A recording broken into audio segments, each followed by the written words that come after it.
So I thought that I'd first say a few words to help orientate you round the banking system. As new arrivals, one of the first things you'll want to do is open a bank account.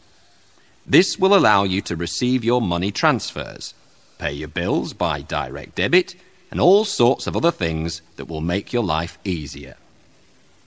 One mistake I think a lot of people make is to just wander into the first bank they see, thinking that all banks are much the same, and ask to open an account.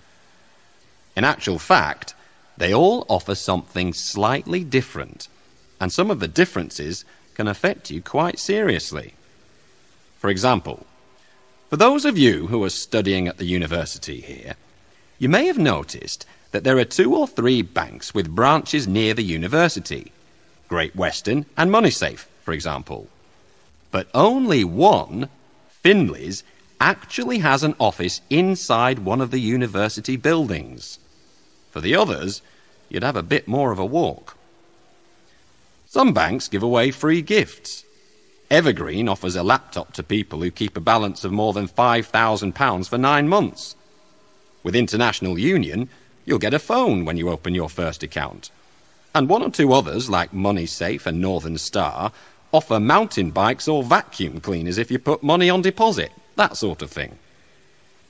More seriously, you should look at the sort of interest rates the bank will offer you, both if you need an overdraft or loan, or if you're hoping to get some interest on your savings.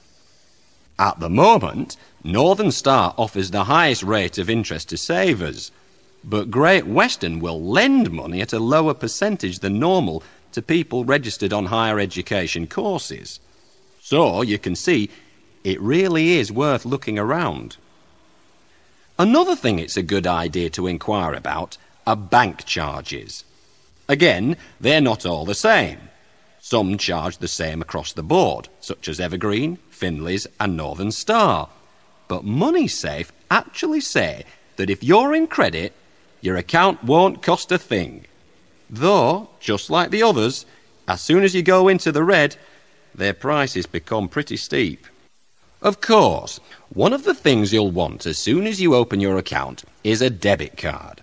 So I thought I'd give you a little tour of these essential little pieces of plastic.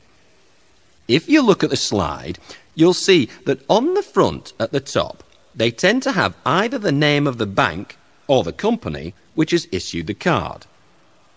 Then, a bit more than halfway down on the right, you'll see this hologram with a picture which appears to move as you move the card around in front of you. This sort of detail makes cards very hard to forge, although, like with anything else, there are people out there who'll try.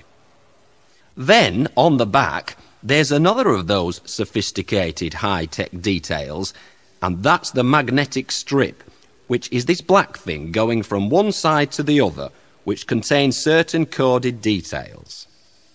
While we're on the back, you'll see another lighter strip with 3 numbers at the end. That's your security number, which they always ask for when you use the card for an internet purchase or over the phone, and it also has a space where you, as the cardholder, should put your signature so that shop assistants can compare it when you sign a payment slip.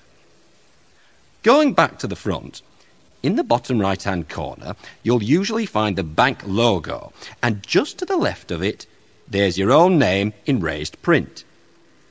One thing you always need for telephone and internet sales is the expiry date. And on the card in front of you, that's just above the cardholder's name.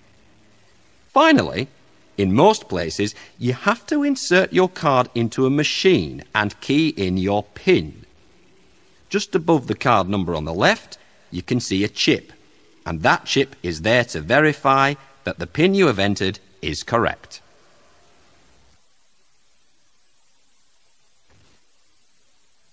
Now, we've been talking about advertising, and I'd like to ask you some more general questions related to this.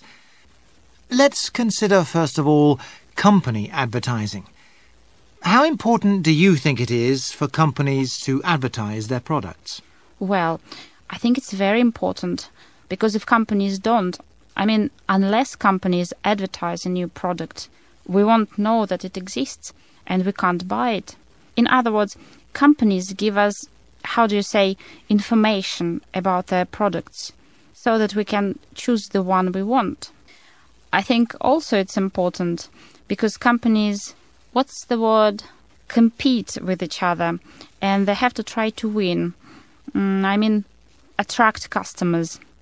For example, if they want people to buy some clothes in the latest fashion, or for instance, a special new drink for people doing sports, well, actually, I don't usually find advertisements very persuasive.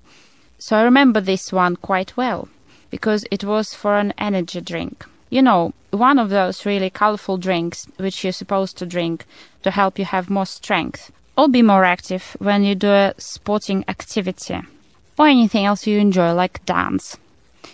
In fact, I saw it on television one night, which is also strange because I don't generally watch much television.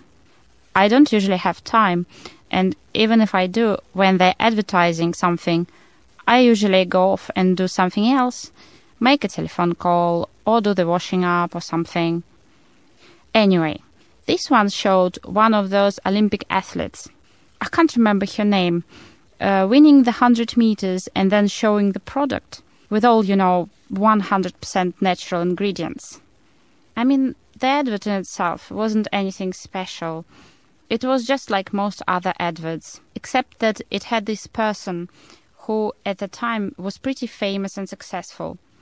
At the time, I was studying hard for my university entrance exams, and I was also in my school volleyball team. So I thought, why not? I'll try it, and I did. The drink was quite nice. It didn't have a strong taste, but the flavor was fine. It was quite expensive, so I don't buy it often. But it's an energy drink, and I like it, and think it does make me feel a bit more energetic.